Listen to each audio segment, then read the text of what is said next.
O presidente da UNITA, Adalberto Costa Júnior, na abertura da terceira reunião ordinária do Comitê Nacional da Lima, disse que o país apresenta hoje taxas de renda que determinam um forte crescimento demográfico, apesar dos índices não desprezíveis de mortalidade infantil e mortalidade das próprias mães, que é preciso melhorar.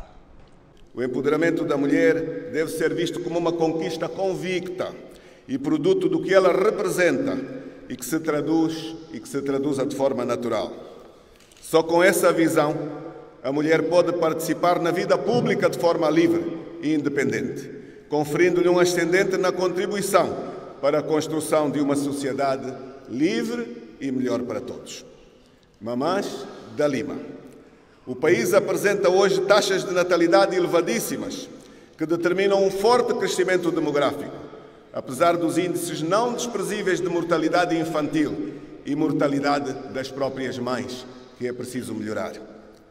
Adalberto Costa Júnior olhou para o retrovisor e recorda que se em 1975 Angola contava com uma população de pouco mais de 10 milhões de habitantes, o censo de 2014 revelou já uma população de cerca de 34 milhões de habitantes e, nessa altura, o número de habitantes triplicou e as projeções apontam para cerca de 42 milhões de habitantes para o censo previsto para junho deste ano. E até 2050, o número pode atingir aproximadamente 60 milhões de habitantes. Se em 1975 Angola contava com uma população de pouco mais de 10 milhões de habitantes, o censo de 2014 revelou já uma população de cerca de 34 milhões de habitantes. Isto é,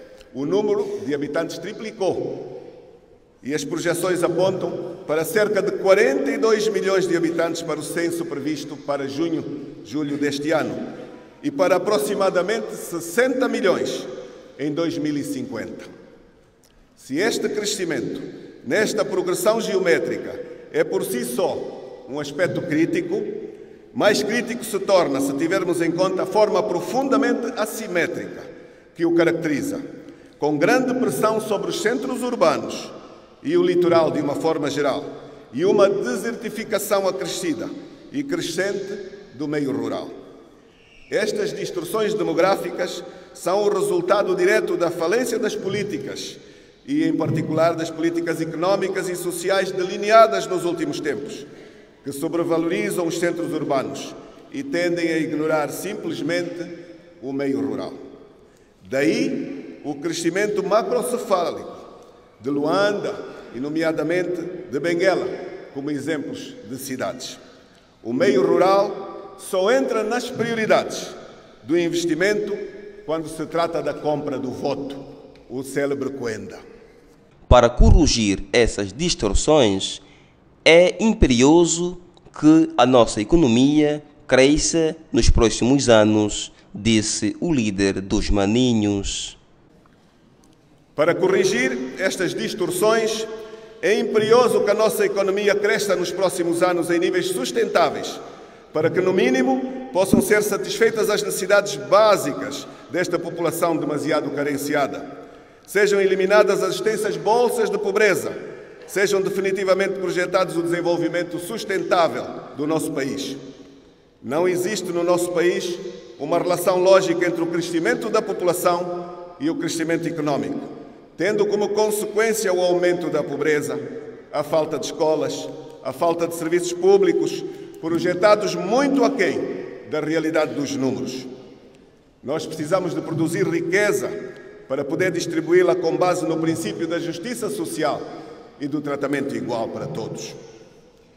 Segundo o político, não existe no país uma relação lógica entre o crescimento da população e o crescimento econômico, tendo como consequência o aumento da pobreza, a falta de escola, a falta de serviços públicos, muito preocupados pela realidade dos números.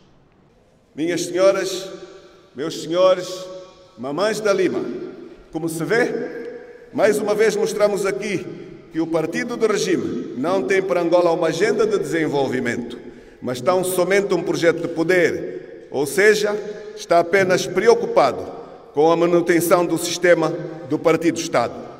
Ora, cada ano de estagnação ou de recessão, cada ano em que o país se arrasta no tocante ao desenvolvimento, representam enormes riscos futuros. Promove-se o subdesenvolvimento, com elevadas consequências para as gerações vindouras. Cabe-nos hoje a responsabilidade de alertar, de participar e de procurar impedir que este atraso seja cada dia maior. Cabe-nos, com atos, promovermos esperança a todos e, muito em particular, às gerações mais novas. É nossa obrigação liderar o combate político para que ocorra em Angola uma alternância política, pois só por via dela será possível encetar as reformas urgentes e necessárias que ponham cobro definitivamente ao sistema do Partido-Estado. Reformas político-constitucionais que viabilizem a consolidação de um Estado democrático e de direito.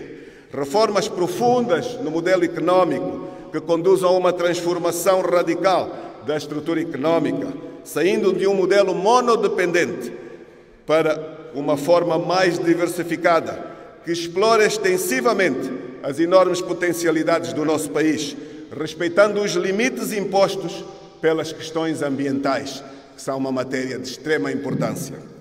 Por seu turno, a presidente da Liga da Mulher Angolana, Helena Mbongela Abel, no seu discurso, disse que, durante 2 dias, o órgão deliberativo da Lima vai analisar a vida interna da organização.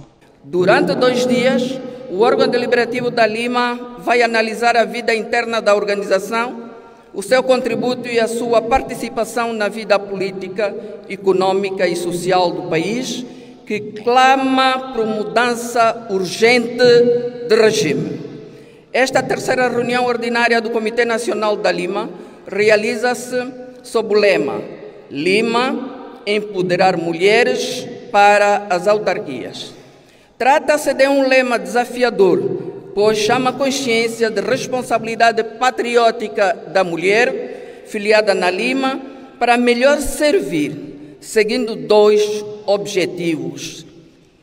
1. Forçar o partido do regime a abandonar a sua intransigência de medo e fuga à realização das eleições autárquicas em todo o território nacional, quer dizer, em todos os municípios e ao mesmo tempo. 2. Capacitar as mulheres para serem atoras ativas, determinantes, incontornáveis, não só no processo de realização das eleições autárquicas, mas também na assunção de funções de liderança. Benguela 7, a notícia em tempo real.